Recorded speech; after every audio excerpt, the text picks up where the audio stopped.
YouTube पर जो एक चैनल हमको नज़र आया, जिसके बारे में मैंने पिछली बार भी एक एपिसोड आप लोगों से शेयर किया था, कितनी गिरहें बाकी हैं, इस नाम से चैनल है।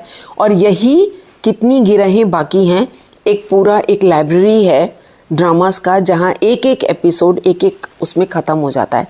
लेकिन ये जो है एपिसोड 10, ये लॉन्ग एपिसोड, इसमें उन्होंने 2 एपिसोड्स को कवर किया है। एक एपिसोड स्टोरी ख़त्म, दूसरा एपिसोड कैरेक्टर्स भी चेंज हो गए, स्टोरी भी दूसरी हो गई।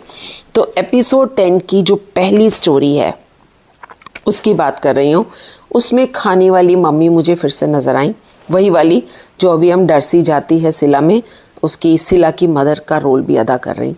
यहाँ पर उनको एक सौतेली माँ दिखाया गया है जो कि अपनी सौतेली बेटी को एक अमीर घर में किसी तरह से फिक्स करने की कोशिश कर रही है कि एक विडोअर है, आदमी है जो अकेला रह रहा है, अमीर है, इसको फंसा, इसके साथ शादी कर और उसको शादी करने के बाद हमें वहाँ से पैसा निकाल के दे, एक्सट्रैक्ट।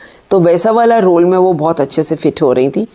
ऑल्दो वहाँ पे भी क्योंकि एक जो बेसिक स्किल्स होते हैं एक्टिंग के, वो कहीं ना कहीं फिर वहाँ पे दिखने लगते हैं, लेकिन वहाँ पर वो फिर भी काफ़ी जम रही थी।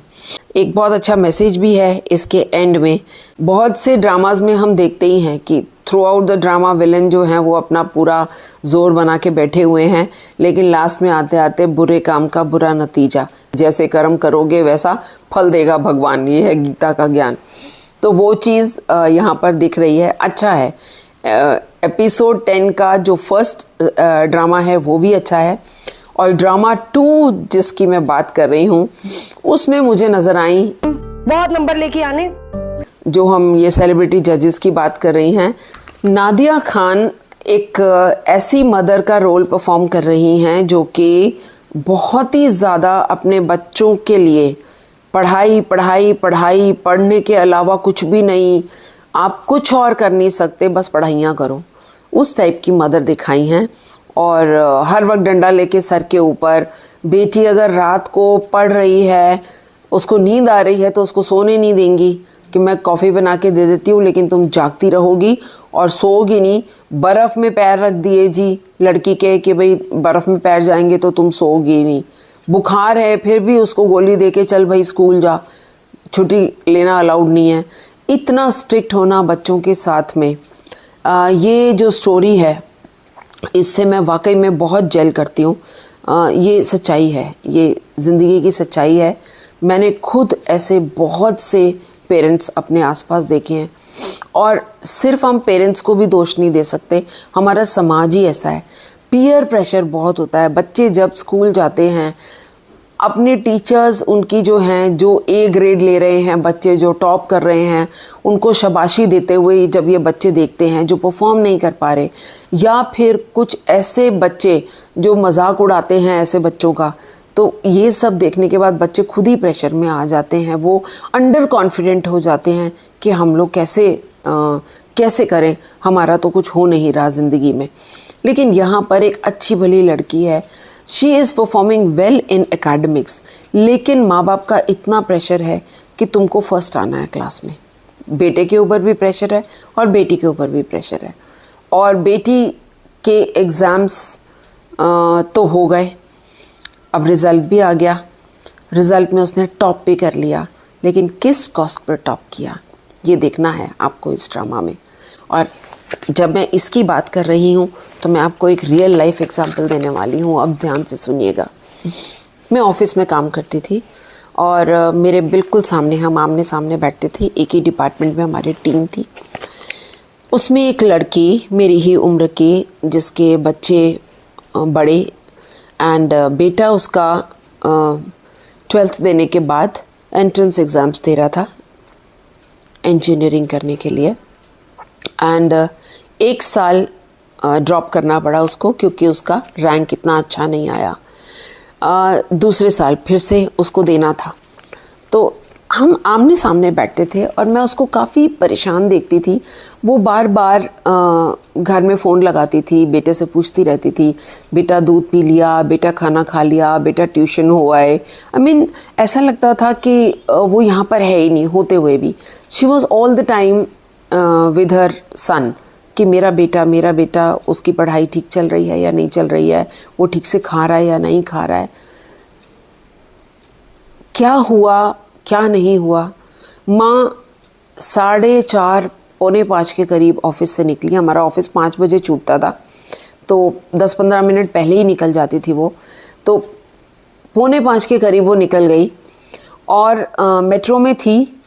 5:30 बजे उसको फ़ोन आता है अपनी सोसाइटी से कि आपके बेटे ने आपके घर से, मतलब कि उनका फ्लोर था 5वां, वहाँ से जंप करके सुसाइड कर लिया है।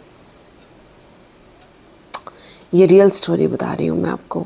हम लोगों को अगले दिन जब पता चला, मेरे अभी भी रोंगटे खड़े हो रहे हैं, हमको जब पता चला ये बात का, हम बिल्कुल हक्के बक्के रह गए। और हुआ क्या था, उसी दिन उसके एंट्रेंस एग्ज़ाम का रिज़ल्ट आया था। माँ ने 1 बजे के करीब उससे पूछा है, बेटा रिज़ल्ट आ गया, बेटा रिज़ल्ट आ गया। तो उसने बोला कि अभी मैं देख रहा हूँ, सर्फिंग कर रहा हूँ, अभी बहुत रश है इंटरनेट पे, चेक नहीं किया, अभी देख रहा हूँ करके, ऐसे करके उसने कुछ बोला। और फिर शायद उसने बोला कि हाँ अच्छा रैंक है। तो इतनी उनकी कुछ कन्वर्सेशन हुई थी जहाँ तक मुझे पता है। लेकिन उस बच्चे का शायद अच्छा रैंक नहीं था, या ही फेल्ड प्रॉबेबली। तो जो भी हुआ वो अपने माँ बाप को फेस नहीं करना चाहता था, या पीयर्स को, अपने जो फ्रेंड्स थे शायद उन्होंने अच्छा परफॉर्म किया होगा, उनको फेस नहीं करना चाहता था। क्या हुआ, हमने मैं सच्ची बात बताऊं, उसने जब वापस ज्वाइन किया उस दुखद घटना के बाद ऑफिस में, मेरी हिम्मत भी नहीं पड़ी उससे पूछने की कि डिटेल्स क्या थे। इसीलिए मैं शायद लगा रही हूँ। लेकिन नटशेल में एक छोटा सा बच्चा 18-19 साल का अपनी ज़िंदगी गंवा बैठा इस समाज के करियर प्रेशर के अंडर। 2-2 साल के बच्चों को हम लोग बैग टांग के पीछे इतना बड़ा ABCD सिखाने के लिए भेज देते हैं। आजकल तो एक नया ही ट्रेंड चल पड़ा है, माँ बाप बच्चों की रील्स बनाते हैं जहाँ माँ डंडा लेके बैठी है, बच्चे को बोल रही है पढ़ो लिखो ABCD, वो एक्चुअली आंसू बहा रहा है, और माँ बाप इतनी बेशर्मी के साथ रील्स बना के और पोस्ट कर रहे हैं व्यूज़ लेने के लिए। ये जुल्म सिर्फ पेरेंट्स नहीं कर रहे, पेरेंट्स के ऊपर भी तो इनडायरेक्ट प्रेशर है। ये एक विशियस सर्कल बना हुआ है। हमारा एजुकेशन सिस्टम, अगर आप मुझसे पूछें, मैं बार बार कह रही हूँ, हमारा एजुकेशन सिस्टम बिल्कुल ज़ीरो है। हमारे एजुकेशन सिस्टम को पूरा रिवैम्प होने की ज़रूरत है।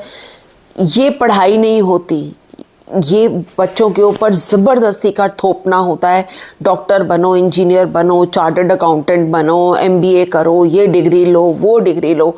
और इतनी सारी डिग्रियां लेने के बाद जब बच्चे एक्चुअल धरातल पे उतरते हैं और देखते हैं हमारे लिए तो नौकरियां ही नहीं है, उसके बाद बेचारे YouTube चैनल खोल के अपना किसी तरीके से जरिया चला रहे हैं। MBA करने वाला लड़का चाय का ठेला लगा के अपना बिजनेस खड़ा कर लिया है। एक लड़की अपनी इंजीनियरिंग की डिग्री लेने के साथ साथ में गोलगप्पे बेच रही है सड़क पे खड़ी होकर, पानी पूरी। ये हाल है एम्प्लॉयमेंट का।